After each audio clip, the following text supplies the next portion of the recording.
අද අපි කතා කරමු Python පාඩම ගැන. එතකොට මේ Python කියලා කියන්නේ A level ළමයිට ගොඩක් තැන්වල එක එක විදිහේ ප්‍රශ්න දින පාඩමක්. අපි මුලින් ඉඳන් අන්තිම වෙනකන් සරල තැන ඉඳන් සංකීර්ණ තැන වෙනකන් ලේසියෙන් කතා කරගෙන හරියට පැහැදිලි කරගෙන මේ වැඩේ ලස්සනට කොට දාගමු. හරිද? එතකොට ඔයාලට මේ තියෙන Python කොටස් ටික මම ප්‍රධාන කොටස් කීපයකට කඩා ගත්තා. හරිද? එතකොට මම මුලින්ම කතා කරන්නේ Python වල තියෙන මූලික සංකල්ප ටික. Python කියලා කියන්නේ මොකක්ද කියලා අපි දැනගන්න ඕන මුලින් හැමදේම කරා. ඊට පස්සේ මේ ක්‍රමලේඛන භාෂාවල තියෙන පරිණාමය. ඒ කියන්නේ ඔයාලට MCQs ප්‍රශ්න එනවා. එතකොට පරිවර්තක භාෂා පරිවර්තක කියලා කියන්නේ මොනවද? Syntax errors, semantic errors. Variable එකක් කියලා කියන්නේ මොකක්ද? එතකොට keywords මොනවද? Python වල භාවිත වෙන keywords මොනවද කියන්නේ? ඊට පස්සේ Python වල තියෙන data types මොනවද කියලා. ඊට පස්සේ අර අපි operations කතා කරමු. හරිද? මේ දේවල් දැන් අලුතෙන්ම ඉගෙන ගන්න කෙනෙක්ට නම් මේක ටිකක් අර මේවා ටිකක් දන්නේ නැති දේවල්. හරිද? කලබල වෙන්න එපා. මම මේ උගන්වන ටික ඔයාලට කියන්නේ. මේවා එකින් එක කතා කරමු. එතකොට ඊළඟට මම ඊළඟ කොටසට දාගත්ත පාලන නියම ටික. මේ මෙතන ඉඳන් මේ Python වල තියෙන පාලන නියම. එතකොට ඒකට අයිති කරගත්තා if එකයි elif එකයි else එකයි මේ කියන conditional statement. ඊට පස්සේ while එකයි for එකයි කියන loops දෙක පාවිච්චි කරනවා. ඊට පස්සේ break and continue. ඊට පස්සේ ඊළඟ කොටසෙන් අපි ඉගෙන ගන්නවා with functions ටික. parameters කියන්නේ මොනවද? return values කියන්නේ මොනවද? තව global variable එකයි local variable එක කියලා කියන්නේ මොකක්ද? ඊට පස්සේ data structures ටික. දත්ත ව්‍යුහ. මේකදී අපි කතා කරනවා list කියන්නේ මොනවද? tuples කියන්නේ මොනවද? dictionaries, sets කියලා කියන්නේ මොනවද? හරිද? එතකොට ඊට පස්සේ file handling කොටස. ඊට පස්සේ ඔයාලගේ විශේෂ නිර්දේශ දීලා තියෙනවා bubble sort එක. bubble sort එකත් උගන්වන්න කියලා දීලා තියෙනවා. එතකොට bubble sort එකත් මම අන්තිමට දානවා. හරිද? එතකොට ඔයාලා මේක ලියාගන්න. එතකොට මම පාඩමේ දැනින් දැන කතා කරගෙන ගියාට පස්සේ මේ කතා කරන්නේ මොකද්ද කියන එක වාගේ ඔළුවට යනවා මෙන්න මේක බලාගත්තා. හරිද? එතකොට ඔයා සැරින් සැරේ මේක ආයේ මේ වීඩියෝ එක ඉවරුනාට පස්සේ ආයේ මාස ගාණක් ගිහිල්ලා බැලුවා. ඔයාලට මේ ටික ලේසියෙන් ඔළුවට දාගන්න පුළුවන් මේකත් එක්ක තියෙන්නේ. හරිද? එතකොට ඔයා මේක වීඩියෝ එක පෝස්ට් කරලා මේ ටික ලියාගන්න.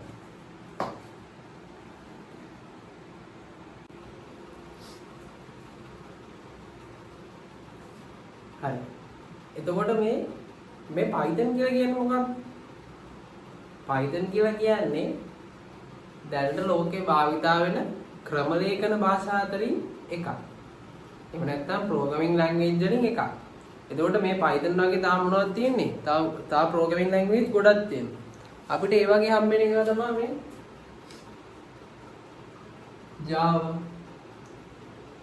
JavaScript C++, Python මේ වගේ programming language ගොඩක් තියෙනවා. එතකොට මේ programming language එක කියලා කියන්නේ මොකක්ද? එතකොට මම දැන් මේ කියන කරුණු ටික ඔයාලා නෝට් එකක් දාගන්න. හරිද? මේ Python කියලා කියන්නේ මොකක්ද? ක්‍රමලේඛන භාෂාවක් කියලා කියන්නේ මොකක්ද? ඒ වගේ දේවල් ඔයාලා ආයි පොඩ්ඩක් මිස් වෙනවා නම් වීඩියෝ එක රිවර්ස් කරලා නෝට් එකක් දාගන්න. මොකද ඔයාලට ආයෙ බලද්දි මේක ඔය තියරිස් ටික අනිවාර්යෙන් ඔයාලගේ ඔළුවේ තියෙනවා. හරිද? එතකොට අපි කතා කර හිටියේ ක්‍රමලේඛන භාෂාවක් කියලා කියන්නේ මොකක්ද? හරිද? ක්‍රමලේඛන භාෂාවක් කියන්නේ මෙන්න මේ වගේ දෙයක්. හරිද?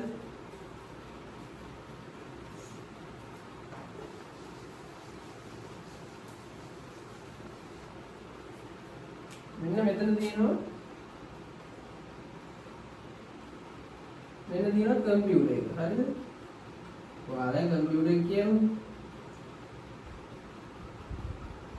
හරිද? මෙන්න ඉන්න ඔයා. මෙන්න ඔයා.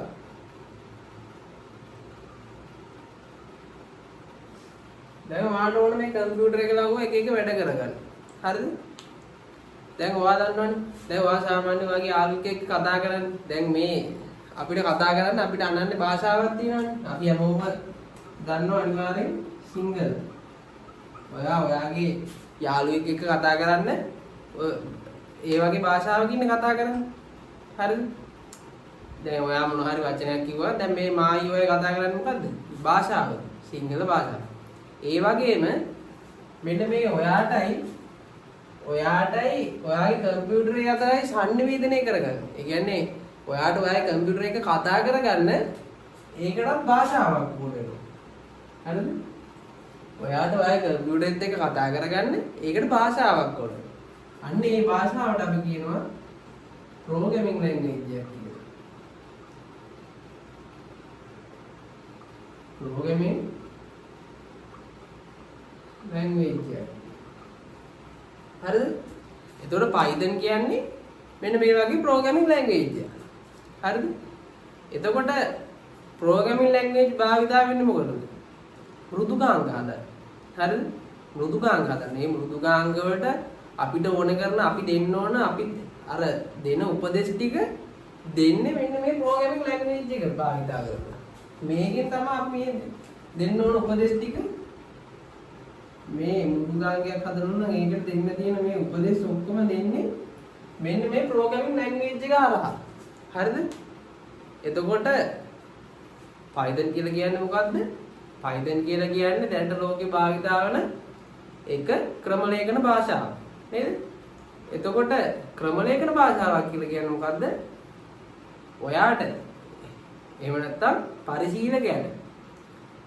පරිශීලකයාට පරිගණකයේ සමග සංවේදනය කරන්න මොකක්ද ඕන වෙන්නේ? ක්‍රමලේඛන භාෂාව. නේ? මෙයාට මේ කම්පියුටරෙත් එක්ක කතා කරන්න ක්‍රමලේඛන භාෂාවක් ඕන. එහෙම නැත්නම් අපි නිකන් හැඳින්වීමක් විදිහට දුන්නොත් පරිගණකයට අවශ්‍ය උපදේශ ලබා දෙන්නේ ක්‍රමලේඛන භාෂාවක් මගින්. හරිද? එතකොට ඔයා මේක අද ගන්නවා නම් පොඩි නෝට් එකක් දාගන්න. ඔය මං කියව තියරිස් ටික Python කියලා කියන්නේ මොකද්ද? ප්‍රෝග්‍රෑමින් කියලා කියන්නේ මොකද්ද? ඒක ටික ලියාගෙන ඒක යටින් මේක ලියාගන්න.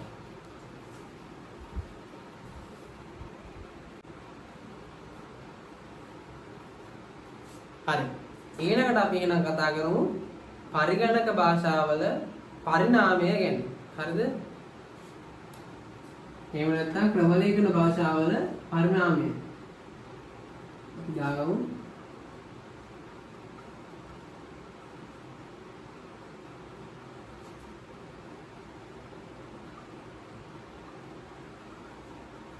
මේකෙන් ඔයාලට MCQ තමයි ගොඩක් අහන්න. හරිද? එතකොට අපි පළවෙනි එක first generation language. හරිද? මේකේ generation පහක් තියෙනවා.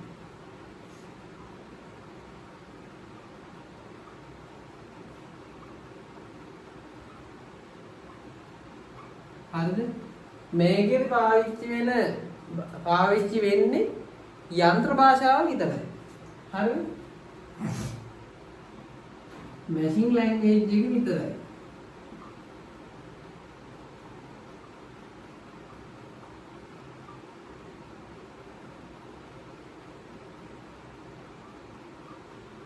හරිද? එතකොට මම මෙන්න මේ විදිහට මේක රූප සටහනක් ගන්නවා. හරිද? කොටස් තුනක් බෙදාගත්තා. මෙන්න මේ විදිහට පොඩි රූප සටහනක් ගන්නවා. මෙන්න තියෙනවා ඔයාලගේ කම්පියුටර් එක. හරිද? තියෙන්නේ ඔයාලගේ කම්පියුටර් එක.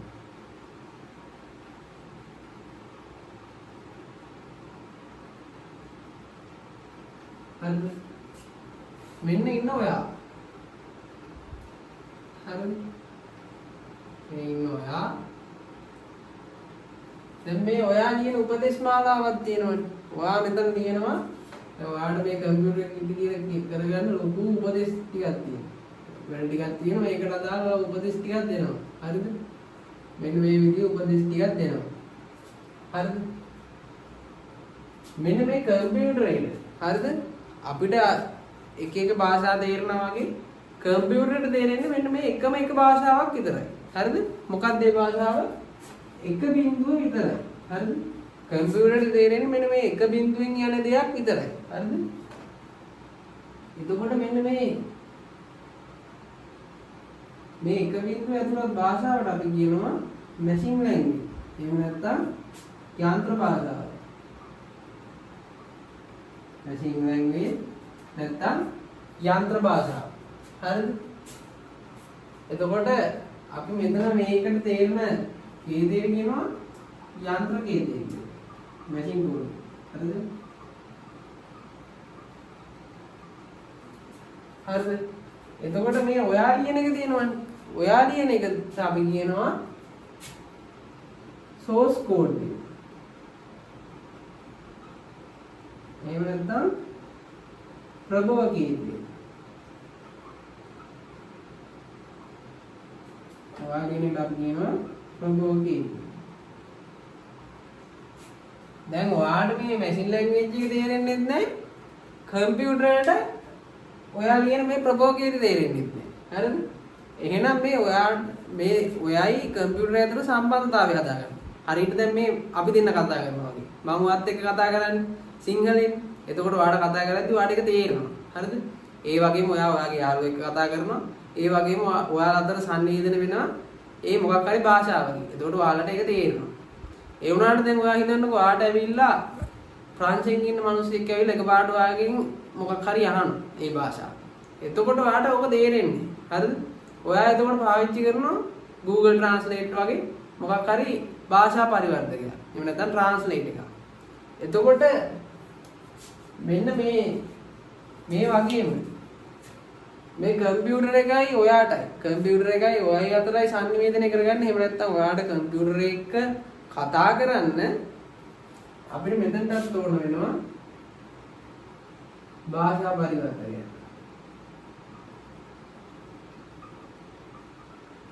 හරිද? මෙතනටත් අපිට ඕන වෙනවා භාෂා පරිවර්තකයක්. හරිද? එතකොට මේ භාෂා පරිවර්තකය හරහා තමයි ඔයා කම්පියුටර් එක කතා කරගන්නේ. එතකොට ඔයා මේ දෙන්න ඕන මේ උපදේශ ටික ඔයාගේ source code එක දෙන්නේ මේ source code එක පරිවර්තනය කරන්න ඕන යන්ත්‍රකයේදී බවට. එතකොට මෙන්න මේ භාෂා පරිවර්තකය. මෙන්න මේ කියන අපි භාෂා පරිවර්තකයෙන් තමයි මේ source code එක machine code එක බවට පරිවර්තනය කරන්නේ. එතකොට පළවෙනි පරම්පරාව දැන් අපි ක්‍රමරේඛන භාෂාවල පරිණාමය යටතට ගියෝ පළවෙනි පරම්පරාව ෆස්ට් ජෙනරේෂන් එකේ එයා භාවිතා කරලා තියෙන්නේ ඒ කාලේ භාවිත වෙලා තියෙන මැෂින් ලැන්ග්වේජ් එක විතරයි. හරිද? එතකොට මැෂින් ලැන්ග්වේජ් එක කියන්නේ දන්න කෙනෙක් විතරයි මේක කරන්න පුළුවන්. හරිද? එතකොට එයා භාවිත වෙලා තියෙන්නේ ඒ කාලේ භාවිත වෙලා තියෙන මැෂින් ලැන්ග්වේජ් එක විතරයි. එතකොට මේ සෝස් කෝඩ් එක නැහැ මැෂින් ලැන්ග්වේජ් එකෙන් කිව්වොත් කෙලින්ම මෙයාට තේරෙනවා. එතකොට භාෂා පරිවර්තකත් නැහැ. කම්පියුටර් මොකද වෙන්නේ? කෙලින්ම තේරෙනවා මැෂින් ලැන්ග්වේජ් එකෙන් කියන දේ කෙලින්ම තේරෙනවා. මෙන්න මේ එක බිඳුව ඇතුළත් මොකක් හරි කෝඩ් එකකින් කියන්නේ. හරිද? එතකොට ඊළඟට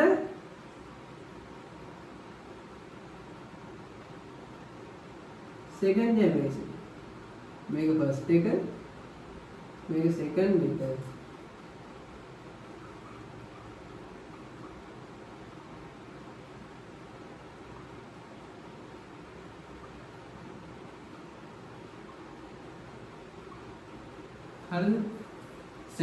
second එකේදී පාවිච්චි වෙන්නේ assembly භාෂාව. හොඳට මතක තියාගන්න assembly භාෂාව assembly language. හරිද? පළවෙනි ජෙනරේෂන් එකේ පාවිච්චි වෙන්නේ machine language එක. එතකොට දෙවෙනි ජෙනරේෂන් එකේ පාවිච්චි වෙන්නේ assembly භාෂාව. එතකොට ඔන්න මේක programming language එක. හරිද? එතකොට මෙයාට source code එකක් තියෙනවා. මෙයා මේ user මේ ඔයා user කෙනා assembly භාෂාව ඉගෙන ගත්තා නම් එයාට මේ assembly භාෂාවෙන් මේ source code එක ලියන්න පුළුවන්. තරමක් ලේසි. ඒ කියන්නේ පළවෙනි ජෙනරේෂන් එකට වඩා තරමක් ලේසි. හරි? ඒ හැබැයි එයා assembly ඉගෙන ගන්නවා. assembly ඉගෙන ගන්නවා නම් assembly භාෂාවෙන් මෙයාට ලියනවා නම් මේ ප්‍රභවකේතය ඒක මැෂින් කෝඩ් එක එහෙම නැත්නම් යන්ත්‍රකීයතේ බවට පරිවර්තනය කරන්න අපිට මෙන්න මෙයා ඕන වෙනවා. මොකද්ද? භාෂා පරිවර්තකයක් අපිට ඕන වෙනවා. හරිද? ඔන්න අපි එතනට පාවිච්චි කරනවා මේ source code එක assembly වලින් ලියුවා. assembly වලින් ලියුවොත් භාෂා පරිවර්තක විදිහට අපි පාවිච්චි කරනවා assemblers.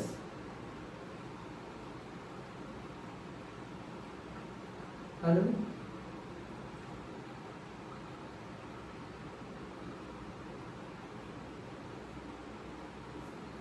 ඔන්න අපිට එතකොට අපේ පළවෙනි භාෂා පරිවර්තකය හම් වෙනවා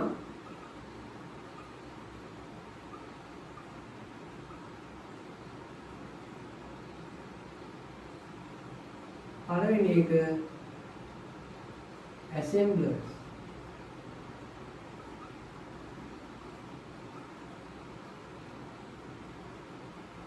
මොකද්ද assembler?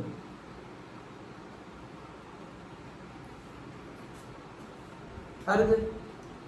එතකොට මෙන්න මේ source code එක assembly භාෂාවෙන් ලියනවා නම් assembler කියන භාෂා පරිවර්තකේ පාවිච්චි කරලා ඒක අපි හරව ගන්න ඕන machine code එක බවට. එහෙම නැත්නම් යන්ත්‍රකේතේ බවට. හරිද? එතකොට තමයි මෙයාට තේරෙන්නේ ඔයා කියන්නේ මොකක්ද කියලා. හරිද? එතකොට අපි කිව්වා දෙවෙනි පරම්පරාවේ භාවිතා වුණේ assembly language එක. හරිද? දෙවෙනි පරම්පරාවේදී භාවිතා වුණේ assembly language එක. මම මේ assembly කියන එක මෙතන පාලනය ලියා ගන්න මම තවන්න පැහැදිලි නැතිනේ.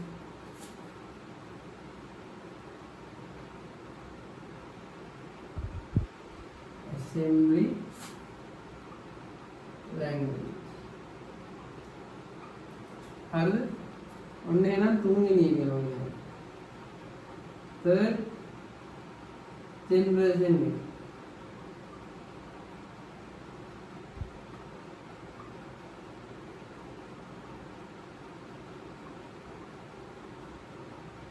හරිද? මේ පරම්පරාවට අයිති වෙන අපි පාවිච්චි කරන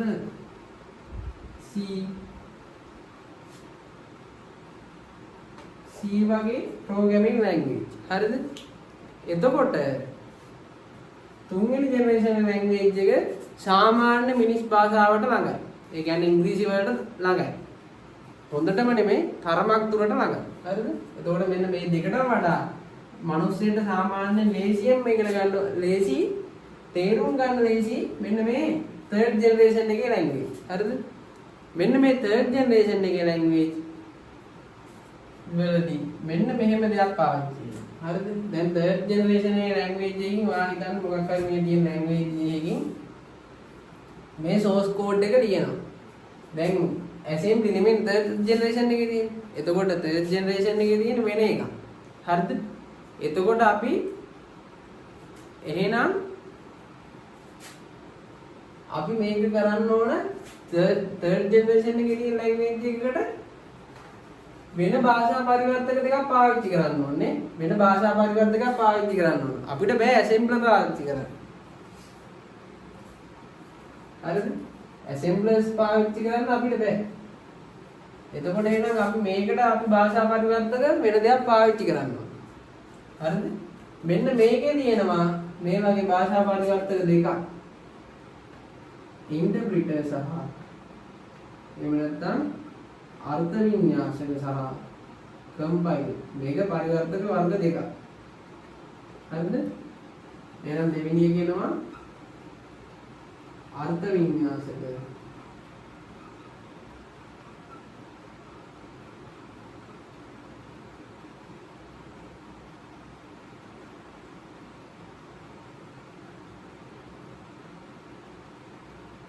interpreter. තුන්වෙනි කියනවා කම්පයිලර් වල අපි කියනවා සම්පාදක. තුන්වෙනි කියනවා සම්පාදක. ඒකට අපි කියනවා කම්පයිලර්. හරිද? එතකොට දැන් මෙන්න මේ තුන්වෙනි පරම්පරාවෙන් තමයි third generation එකේ තමයි interpreter සහ compiler හඳුන්වා දෙන්නේ. හරිද? එහෙමයි කියලා අර හතරවෙනි භාෂාවටයි පස්වෙනි එකටයි මේක පාවිච්චි වෙන්න නැතුව තියෙන්නේ. මේක දිගටම පාවිච්චි වෙනවා. ඒක උනාට මේක හඳුන්වලා දෙන්නේ තුන්වෙනි පරම්පරාවේ ඉඳලා. interpreter සහ compiler. හරිද? ඔන්න දැන් එනවා හතරවෙනි භාෂාව. හරිද? fourth gen එක.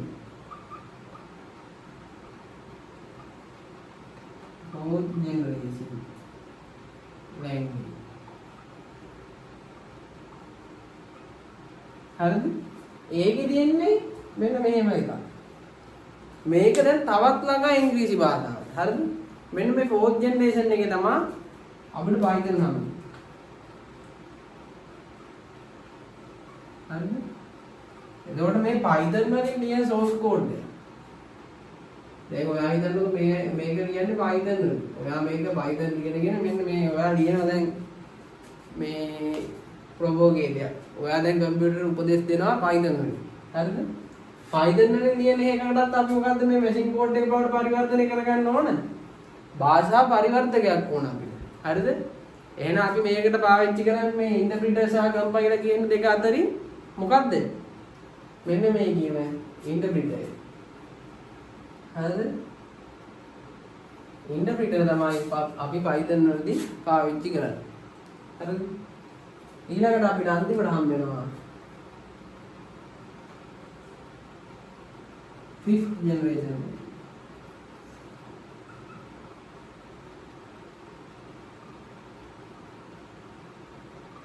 මේ දැන් නූතනේ පාවිච්චි වෙන එහෙම නැත්නම් මේ දැන් ගන්න පාවිච්චි වෙන ලැන්ග්වේජ්. AI තාක්ෂණයත් එක්ක පාවිච්චි වෙන දේවල්.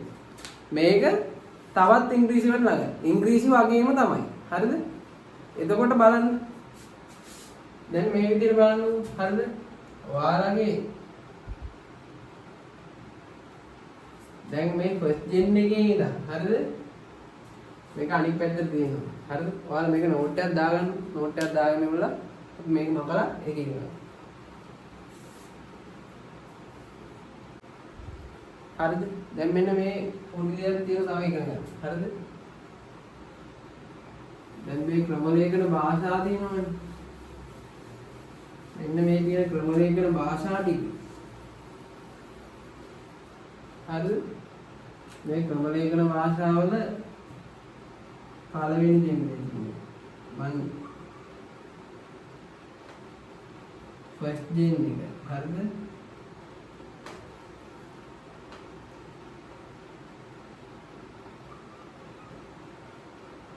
सेकंड එක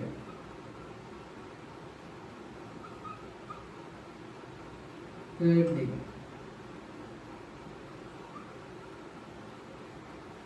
फोर्थ එක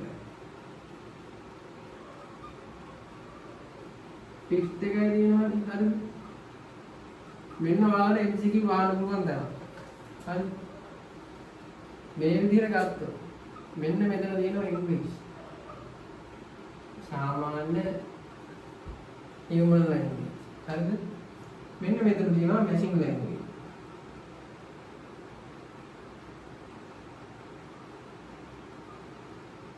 හරිද මෙතන තියෙනවා මැෂින් ලැන්ග්වේජ් හරිද දැන් බලන්න මෙන්න මේ පරම්පරාවෙන් පරම්පරාව උඩට යද්දි පළවෙනි එකෙන් දෙවෙනි එකට යද්දි ඉංග්‍රීසි වල ටිකක් ළඟනේ ගොඩාක් ළඟ පළවෙනි එකෙන් බැලුවොත් ගොඩක් පළවෙනි එකට සාපේක්ෂව ළඟයි.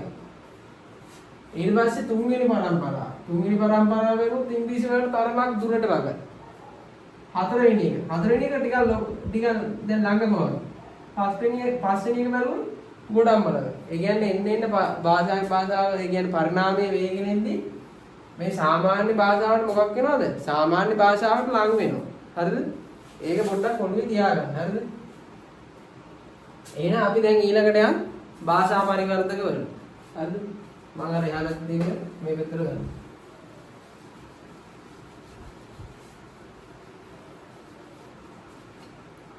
භාෂා පරිවර්තක වලට යන් අපි දැන් මේක මම මෙහෙම තියාගන්නම් මේක මට ඕනේ.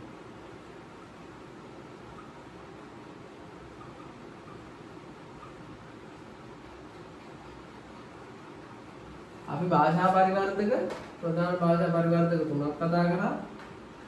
පළවෙනි එක මොකද්ද? assemblers.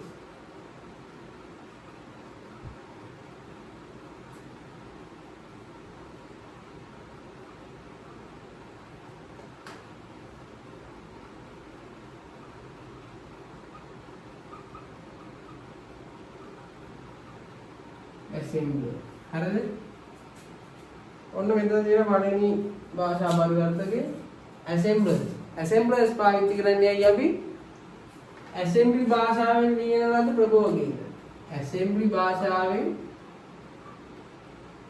assembly හරිද assembly භාෂාවෙන් ලියන ලද ප්‍රභෝගයේද යන්ත්‍රකයේදී බවට පරිවර්තනය කරන්න. එහෙනම් assemblers පාවිච්චි කරන්නේ ඇයි? assembly භාෂාව තිබුණා. assembly භාෂාවෙන් ලියන ලද ප්‍රභෝගයේද යන්ත්‍රකයේද බවට පරිවර්තනය කරන්න assemblers භාවිතා කරනවා. හරිද? මේ ඊට පස්සේ අපිට හම්බ වෙනවා අපි දැන් කිව්වා අපේ Python පාවිච්චි කරනවා. අර්ථ වින්‍යාස interpreters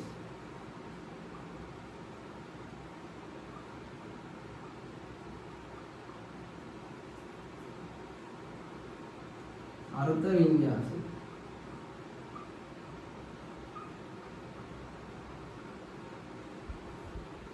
interpreter වලින් කරන දේ ටිකක් වෙනස් මේවට වඩා හරිද දැන් මම හිතනවා මේ තියෙන Python කියන්නේ අර Python වලින් ලියන ලද ප්‍රභෝගයද Python වලින් ලියපු source code එක හරිද එතකොට මේ Python වලින් ලියන source code එක මෙන්න මෙහෙම තමයි machine code එක බවට පරිවර්තනය කරන්නේ මෙන්න මේ තියෙන මේ ප්‍රභෝගයේ තියෙනවනේ පේලියෙන් හරිද interpreter කරන්නේ මෙන්න මේ එක පේලියක් machine code එක බවට පරිවර්තනය කරලා ඒක ඉවර වුණාට පස්සේ තව පේලිය.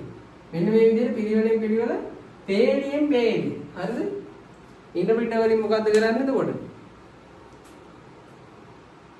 ප්‍රභවගේතේ පේලියෙන් යන්ත්‍රකයේදී බවට පරිවර්තනය කරන්නේ මොනවයින්ද? ඉන්ටර්ප්‍රිටර් වලින්. හරිද? එහෙම නැත්නම් අර්ථ වින්‍යාසක වලින්. හරිද?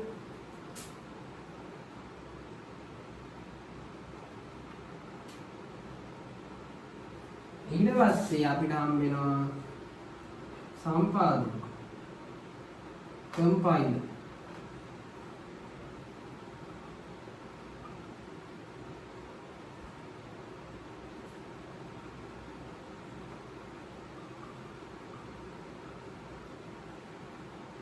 දැන් මෙයා මේ අර්ථ වින්‍යාසක වගේ නෙමෙයි මෙයාට ඉවසීමක් නැහැ මෙයා මොකද්ද කරන්නේ හරිද දැන් මේක Python වෙන්නේ හරිද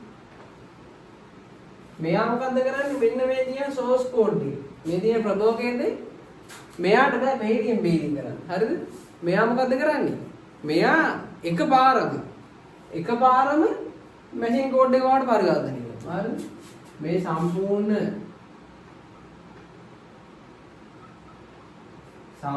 තියෙන මෙන්න මේ source code එක. හරිද? මේ code එකම එකපාර යන්ත්‍රකයේ බවට පරිවර්තනය කරනවා සම්පාදක විසින්. එහෙනම් සම්පාදක මොනවද කරන්නේ? ප්‍රභෝගයේදී එකවරම යන්ත්‍රකයේ බවට පරිවර්තනය කරනවා සම්පාදකම. හරිද? මම මේ කියනවත් එක්ක මම මේ හිමින් කියන්නේ ඔයාලට මේ නෝට් එක දාගන්න. හරිද? එතකොට ඔයාලට ලියා ගන්න වෙලාව මදි නම් මේක පොඩ්ඩක් රිවර්ස් කරලා ආයෙ ලියා ගන්න. හරිද? එහෙනම් මේක ඇඳගන්න. මේක ලියාගෙන මේකට පල්ලෙහාන් වාගේව නෝට් එක ලියා ගන්න. හරිද?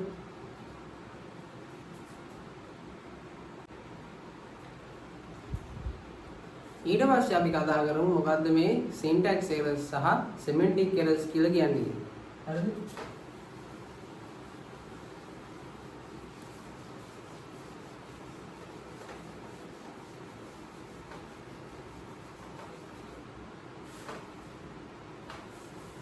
syntax errors සහ semantic errors.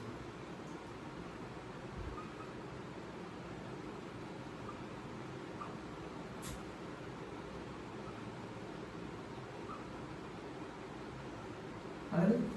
මුලින්ම අපි කතා කරමු syntax error එකක් කියන්නේ මොකක්ද කියලා. මේකට අපි කියනවා කාරක රේඛ.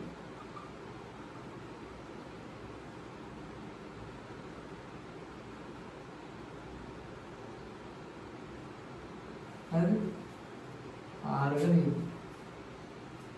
සින්ටැක්ස් එකක් කියන්නේ මෙන්න මෙහෙම දෙයක්. හරිද? අපි පොඩි Python program එකක් ලියමු. හරිද?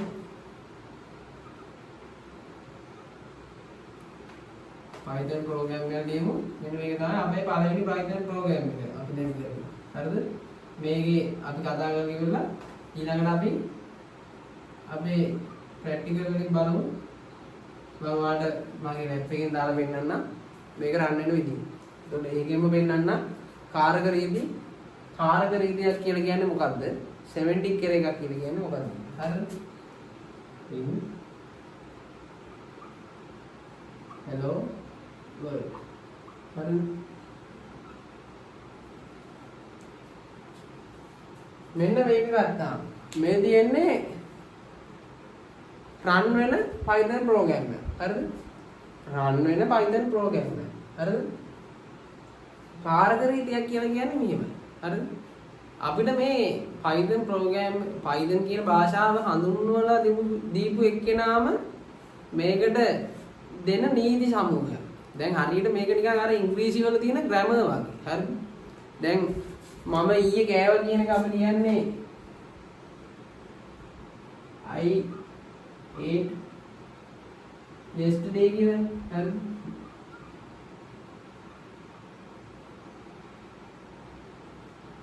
එතකොට මෙන්න මේකේ තියෙන එක දැන් මම ඊයේ ගෑවා කියන එක I eat yesterday කිව්වොත් මේක මොකද්ද වැරදි? ග්‍රැමර් වැරදි. එතකොට ඒ මොකද්ද?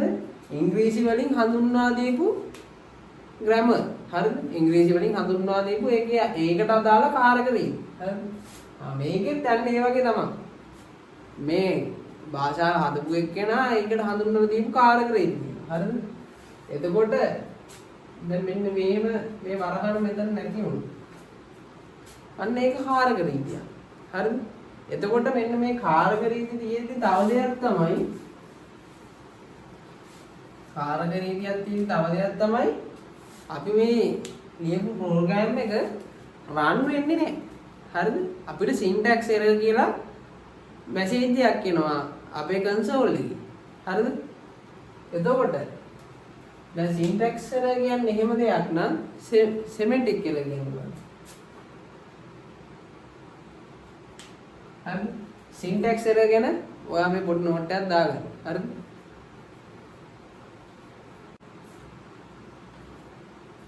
හරිද? ඊට පස්සේ අපිට එනවා සෙමැන්ටික් එරර්ස් කියලා කියනවා.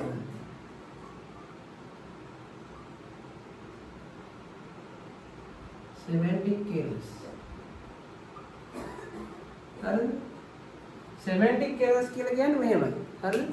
මේ semantic error එකක් තිබ්බට මොනම වෙලාවකවත් අපේ ප්‍රෝග්‍රෑම් එක රන් වෙන එක නවතින්නේ නැහැ. හරිද? ප්‍රෝග්‍රෑම් එක රන් වෙනවා. ඒ වුණාට කාරක රීතියක් තිබ්බොත් ප්‍රෝග්‍රෑම් එක රන් වෙන්නේ නැහැ. ඒ කියන්නේ ප්‍රෝග්‍රෑම් එක වැඩ කරන්නේ නැහැ. semantic error එකක් තිබ්බොත් ඒකේ තියෙන තර්කය. එහෙම නැත්නම් අපිට කරන්න ඕන දේ ලොජික් එක තමයි වැරදි. ඔන්න මෙහෙම හිතන්නකෝ. ඔයාට ඕනේ A ධන B කියන එක print කරගන්න. A ධන B අපි හිතමු 70යි කියලා. නෑ A ධන B කියන එක අපි සමාන කරගමු C ට. හරිද? ඒ වුණාට ඔයා මේකේ අමතක කරලා දාලා තියෙන්නේ A ඍණ B සමානයි C කියලා. හරිද? ඒ වුණාට ඔයාට මොකක්ද ඕන? මේකේ print කරගන්න ඕන මෙන්න A කියන එක්කෙනාගේ B කියන එක්කෙනාගේ එකතුව. ඒ වුණාට ඔයා දාලා තියෙන්නේ මෙන්න මේක. A කියන එක්කෙනාගේ B කියන එක්කෙනා මේ අඩු කිරීමක් තමයි ඔයාට මේකෙන් දැర్శණය වෙන්නේ. එතකොට මේකේ තියෙන තර්කය වැරදි. ඒ කියන්නේ ඔයාට ඕන තර්කය වැරදි. හරිද? එතකොට ඒ උනා ඒ තර්කය වැරදි කියලා මේ ප්‍රෝග්‍රෑම් එක රන් වෙන එක නවතිනවද? එහෙම නැත්නම් මේ ප්‍රෝග්‍රෑම් එක ක්‍රියාත්මක වෙන එක නවතිනවද? නැහැ. හරිද? අපි එහෙනම් මේක බලමු අපේ ලැබ් එකේ. හරිද?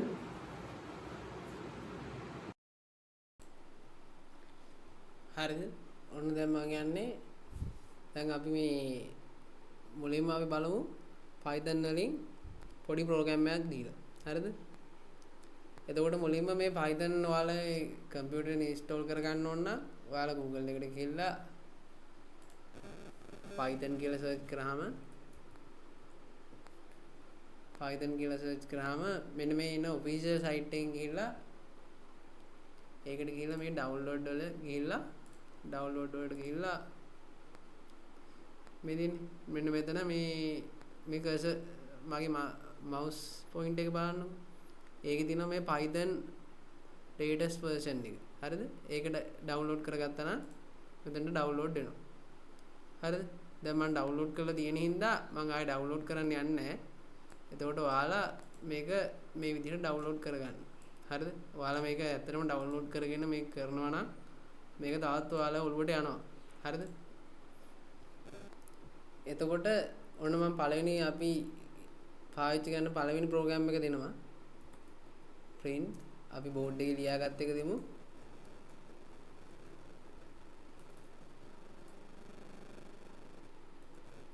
hello world. හරිද? කෙන්ඩ ග්‍රාම ඔන්න අපිට Python එකේ මෙන්න ඩිස්ප්ලේ වුණා hello world කියලා. හරිද? මෙන්න මේකම දැන් අපි අර syntax array එක දීලා බලමු. හරිද? ඔන්න syntax array එක.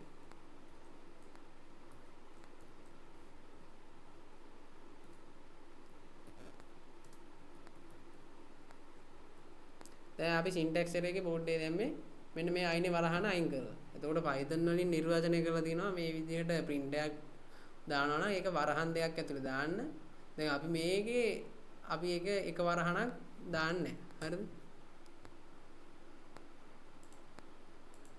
එතකොට අපි ඔන්න එකක් දානවා.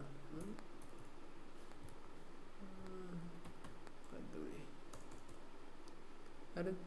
දැක්කද? ඔයාලා දැක්කද syntax array එකක් ආවා. මේ බලන්න වරහන මෙතන මේ වරහන් සලකුණු දීලා was never closed කියලා වැටලා තියෙනවා. හරිද? අපි ඒක ආයෙ පාරක් ගමු. print hello world වරහන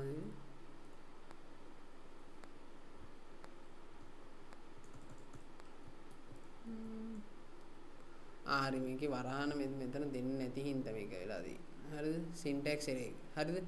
ඕකේ අපි වරහන් නැතුව මෙන්න මේක ඩබල් කොටේෂන් නැතුව ලියා ගන්න නැතුව දාමුකෝ. print එතකොට මේකේ අර කලින් කිව්වේ මේ වරහන මේ පල්ලෙහා වේලින් හරි අපිට වහලා දෙන්න පුළුවන්. මම බලන්නම්.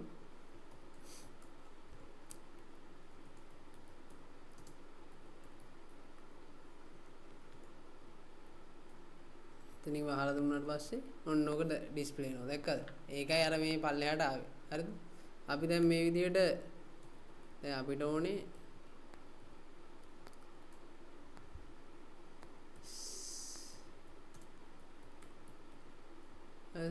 දැන් අපි මේ hello world කියන එක ඩබල් කොටේෂන් ඇතුලේ නෙමෙයි දීලා තියෙන්නේ. මේ බලන්න හොඳට. මේ hello world කියන එක ඩබල් කොටේෂන් ඇතුලේ නෙමෙයි දීලා තියෙන්නේ. එතකොට අපිට ඒක ඒ විදිහට දෙන්න විදිහක් නැහැ. මොකද මේක ස්ට්‍රින් එකක්. ස්ට්‍රින් එකක් නම් අපි අනිවාර්යෙන් ඩබල් කොටේෂන් ඇතුලේ දෙන්න ඕන. හරිද? එහෙනම් බලමු අපි අන්න දැක්කද? මෙතන බලන්න මේ syntax error invalid syntax. හරිද? දැන් තේරෙනවද? syntax error එකක් තියෙනවා නම් ඔයාලට දැන් පේනවා මේක run වෙන්නේ නැහැ. හරිද? දැන් මේකේ මේ වරහන් නැත්තම් මේක syntax error එකක් තමයි. හරිද? මේ බලන්න මෙතන වරහන් සලකුණු දීලා was never closed කියලා වැටලා තියෙනවා. ඒ වගේම දැන් අපි බලමු semantic errors. හරිද? ඔන්න මෙන්න මේකෙදි අපි ඔන්න ඉස්සරහට කතා කරන්න යන variables කියන එක කතා කරනවා. හරිද? බලන්නකො. a සමානයි 5 කියන එක මම දෙනවා. ඊට පස්සේ b සමානයි 5 දෙනවා. b සමානයි 10 කියලා දෙමු. c සමානයි a ධන b අන්තිමට මට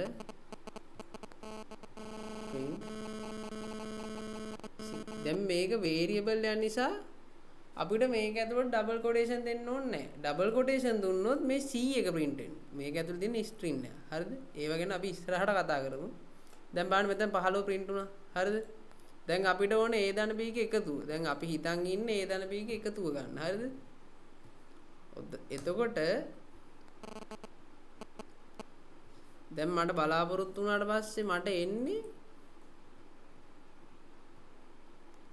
දැන් අපි බලද්දි C කියන එක සමාන කරන් තියෙන්නේ. B සමානයි 10 දුන්නේ. දැන් අපිට වැරදිලා C කියන එක අපි assign කරගෙන තියෙන්නේ A ඍණ B කියන එකට. හරිද? එතකොට අපි print කරාට පස්සේ C එක අපිට print වෙනවා. ඒ වුණාට අපි බලාපොරොත්තු වෙච්ච output එක නෙමෙයි අපිට එන්නේ. ඒ කියන්නේ දැන් අපිට ඕන 15 ගන්න. A ගේ B ගේ එකතුව. හරිද? ඒ වුණාට අපිට එන්නේ C එක එන්නේ A ගේ B ගේ අඩු කිරීම. ඍණ 5ක් එන්නේ. හරිද? දැන් semantic error එකක් කියන්නේ මෙන්න මේ වගේ එකක්. හරිද? මේකේ තියෙන තර්කය වැරදි. හරිද? logic එකයි වැරදි. එතකොට අපිට semantic error එකක් තියෙද්දි program එක run වෙනවා. ඒක ප්‍රශ්නයක් නැහැ. අපේ තියෙන තර්කයේ වැරද්ද තියෙන්නේ. හරිද? එතකොට syntax error ගන්න අපිට ඒක පෙන්නනවා. එතකොට බලන්න මේක. දැන් ඔය මම ඉස්සරහට ඊළඟට කතා කරන්නේ variables ගැන. හරිද? එතකොට මේ A කියන variable එකට 5 කියන අගය assign කරලා දෙන්නේ. A කියන variable එකට 5 කියන value එක assign කරලා. B කියන variable එකට 10 කියන value එක assign කරලා. එතකොට A ඍණ B කියන අගය A ඍණ B කියන value එක assign කරලා තියෙනවා C ට. එතකොට අපි C display කරාට පස්සේ අපිට එන්නේ A ඍණ B ගේ අගය. තේරුණාද? එතකොට අපි variables ගැන ඊළඟට කතා කරමු. දැන් අපි කතා කරමු variable එකක් කියලා කියන්නේ මොකක්ද කියලා. හරිද? variables. එහෙම නැත්නම් විචල්‍ය.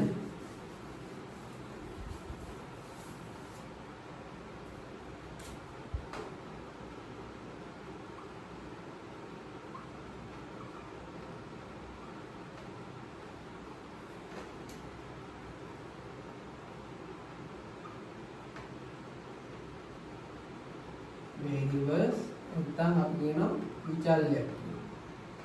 හරිද? විචල්‍යයක් කියලා කියන්නේ මෙන්න මෙහෙම දෙයක්. හරිද? දැන් ඔයාලා හිතන්න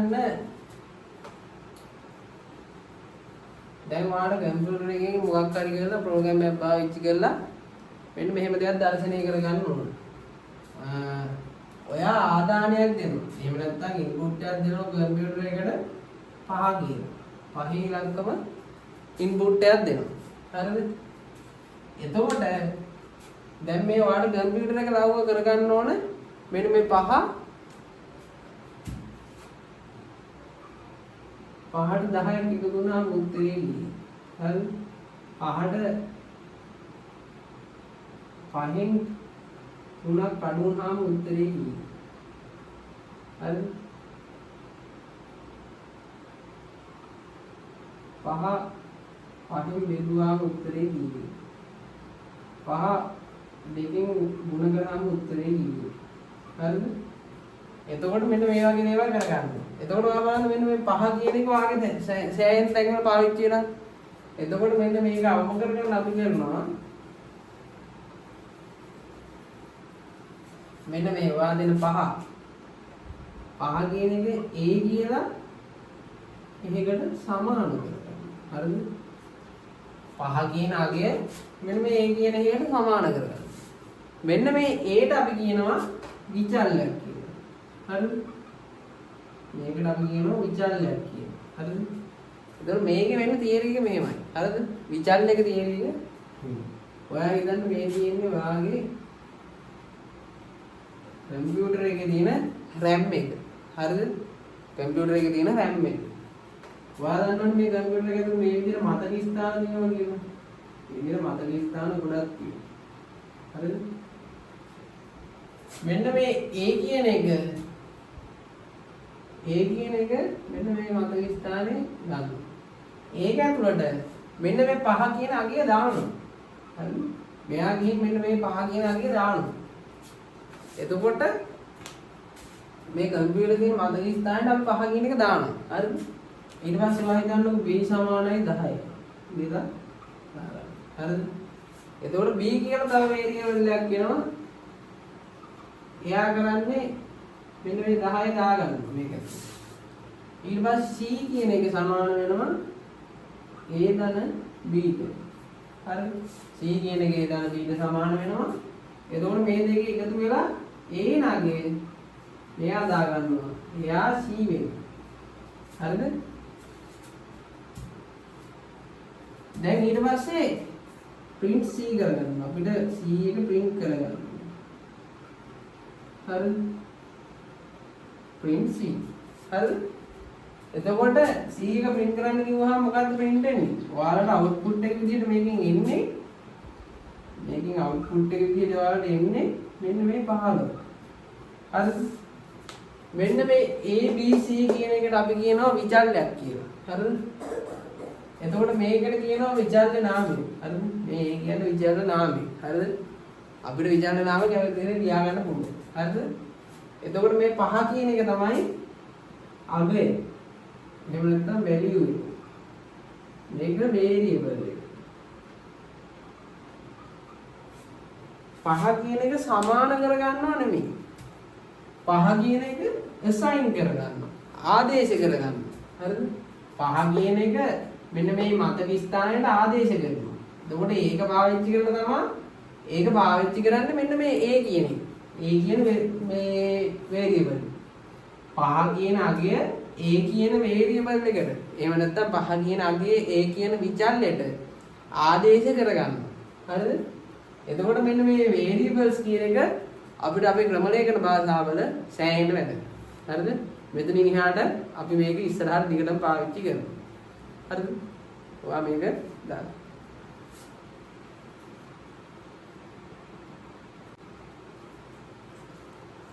හරි. එහෙනම් අපි අදට කතා කරන් තිබ්බ කොටස් ටික ඉවරයි. එතකොට අපි එහෙනම් ඊළඟ වීඩියෝ එකෙන් හම්බෙමු. ඊළඟට අපි කතා කරනවා data types ටිකයි, keyword ටිකයි, conditional statement ටිකයි. ඒ කියන්නේ Python වල තියෙන if එකයි, else එකයි, elif එකයි. ඕක ගැන සම්පූර්ණ අපි Python ගණන් හදාද දිගටම කතා කරනවා. ලබන සතියේ වීඩියෝ එකේ සම්පූර්ණ ඉච්චරයි කරන්නේ. එතකොට එහෙනම් ඔයාලා දිගටම channel එකත් එක්ක රැඳිලා ඉන්න. එහෙනම් අපි subscribe කරලා තියාගන්න. ඊළඟ වීඩියෝ එක සඳට අප්ලෝඩ් කරනවා. හරිද? එතකොට අපි වීඩියෝ සතියේ දවස් දෙකක් අප්ලෝඩ් කරනවා. එකක් බ්‍රහස්පතින්දාට අප්ලෝඩ් කරනවා. අනිත් එක සඳට. හරිද? එහෙනම් අපි ඊළඟ වීඩියෝ එකේ හම්බෙමු.